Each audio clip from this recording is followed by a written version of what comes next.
One of the regular questions I receive is, why don't I make videos about things that aren't cameras? Well, believe it or not, I do make those videos, it's just not as many people watch them. Looking back over the last 30 videos that I've uploaded, just under half of those, 13, have been about things that aren't cameras. It's just they don't really get the viewing figures. You see the Polaroid Cube review you've got here, 442,000 views. The ad revenue off that enables me to buy the things that I feature in the other videos, like this turntable, but that doesn't get many views, so I'm afraid it's all about economics. However, you're going to get your wish today. I'm looking at the Tefifon. The Hujima what? The Tefifon. Now, I do have a lot of subscribers in Germany, or a lot of viewers anyway, so the Germans amongst you will know exactly what this is, or it's more than likely you will, but this is pretty much for the rest of you. This device was sold in Germany, imported into the US for a very small period of time, but pretty much it's a German device. And what is it? Looking at it, it's pretty hard to make out. It does look a little bit like a set of scales. We've got a plastic section on the right here, heavy metal device. You can't pick it up with one hand. The top here is separated out and it's on springs. Again, looks a little bit like a scale from that side. We've got a wheel in the middle here with a rubber band around the outside of it and another one there. And then this plastic wheel only turns in one direction. It's got a big weight under it as well, which keeps it spinning round. That's on a rubberized mat of sorts. On the right hand side here, we've got a little wheel which moves a thing up in this window here. We've got a switch at the top and the bottom. Spin it round the back. We've got two wires coming out of it and an earth socket on the left and another socket in the centre. Now the two wires are terminated in a Euro plug. It runs on 220 volts, this device, and then this is the audio out, because of course the Tefifon is an old piece of hi-fi equipment.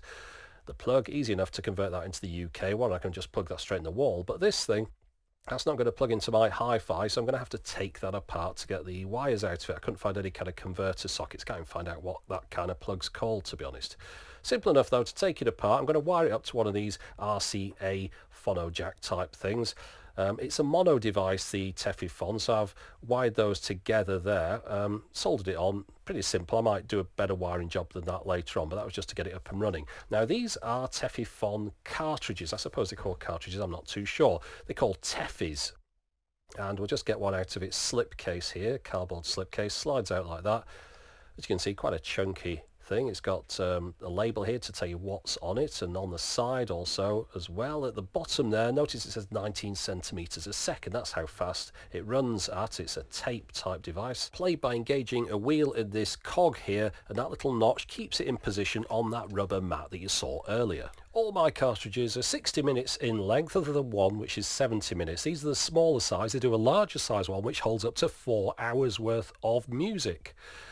Now this one, I'm going to show you what's inside it. The reason I'm taking this apart, it teaches Germans how to speak Italian, not something I'm going to need. So I've took the screw out of there, and let's open up the top and have a look inside. Starting with the lid, you'll see we've got a few bits of felt in there at various strategic positions, presumably to keep the tape moving around smoothly, but also maybe to take some fluff and dust off it.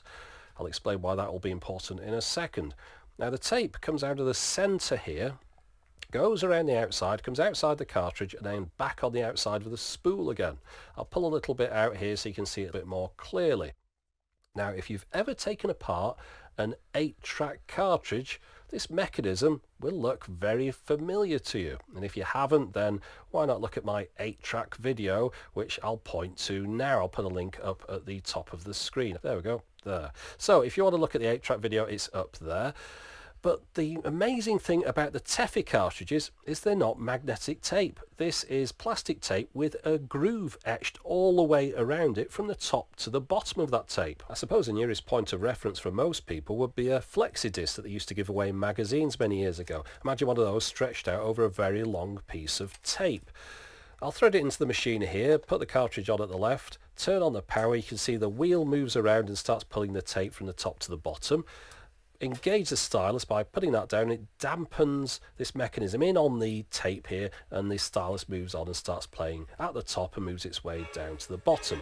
You can adjust the position of the stylus manually by moving this lever here. So for example, if I want to go halfway through the recording, move it to the 2 position there. That puts the stylus roughly halfway down the tape.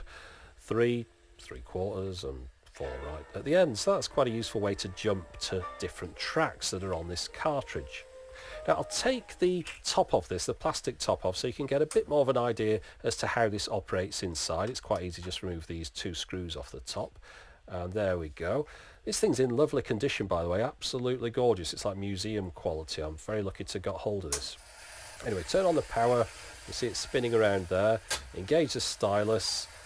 In fact, let's break out the macro lens and do something a little bit more exciting. So I'll stop this. I think it's time for a macro music montage.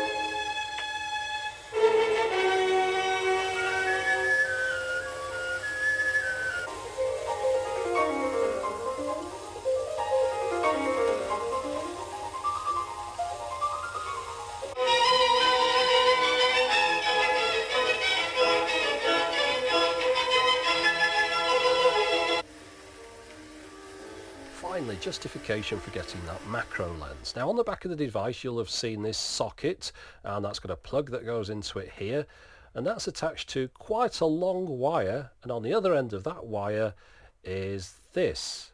It's remote control. Remember, we're talking 1957 and we've got a remote control for our hi-fi. It's got forward and back on there, and every time you press it, it jumps that little needle out with an electric shock almost, and then it puts it in a different position.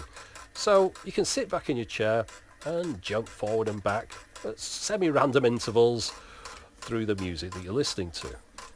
And when you finish listening to your 60 minutes of music, disengage the stylus, turn off the power, and take the cartridge off the machine and feed that red tape back inside there and put it back inside its cardboard cover.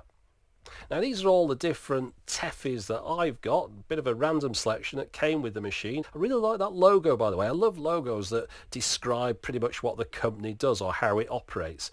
Notice this is from 1955. Now I know that might be copyright, but these things are about that age, which we're talking 60 years old, and they're in absolutely immaculate condition. Here's some of the different box designs I've got, and here's some of the different Tefi cartridges as well. Right, so I think we've played enough Beethoven over tinny speakers. Let's do something different and put some of this easy listening music on, which includes vocals, and play that back through my proper amplifier and some decent speakers. Let's have a listen.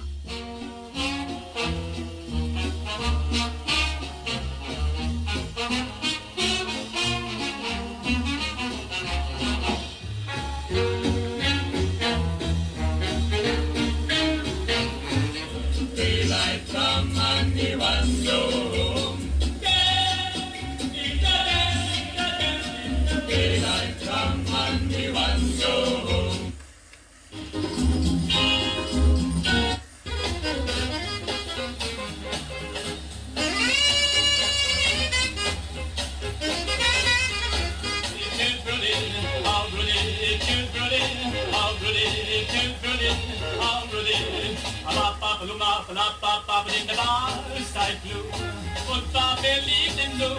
Und in the bar, side blue, und war verliebt im Nu. Ja, so was zu trinken, es gab es noch nie, kein Mädel fragt den Froschkinsky. Now that was possibly one of the worst cover versions of Tutti Frutti ever, but I'm afraid most of the Tefi music is cover versions. They couldn't get any big name artists released on Tefi cartridges. But whilst it's playing in the background, I just want to show you the difference in size between a Tefi cartridge and an 8-track. The reason I keep going back to the 8-track cartridge is because it uses a very similar idea of a continuous reel of tape that moves from the inside of the reel to the outside of the reel. I know they're vastly different technologies, but they are strangely connected as well. The wheel that lets you position the stylus anywhere you want on the recording is very good. It enables you to make very fine movements and get pretty much the track that you want, and also it has a protection built in, so if you spin it, it won't scratch the stylus up and down the tape. You have to move the stylus off before you can move it into a different position. My Tefis seem a little bit prone to crackles and pops.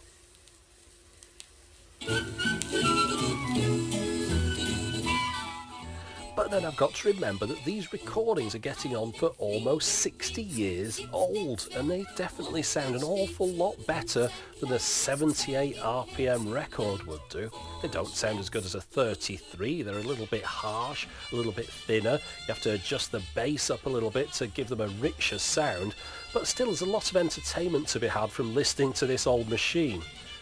Anyway, that's it for the moment. As always, thanks for watching.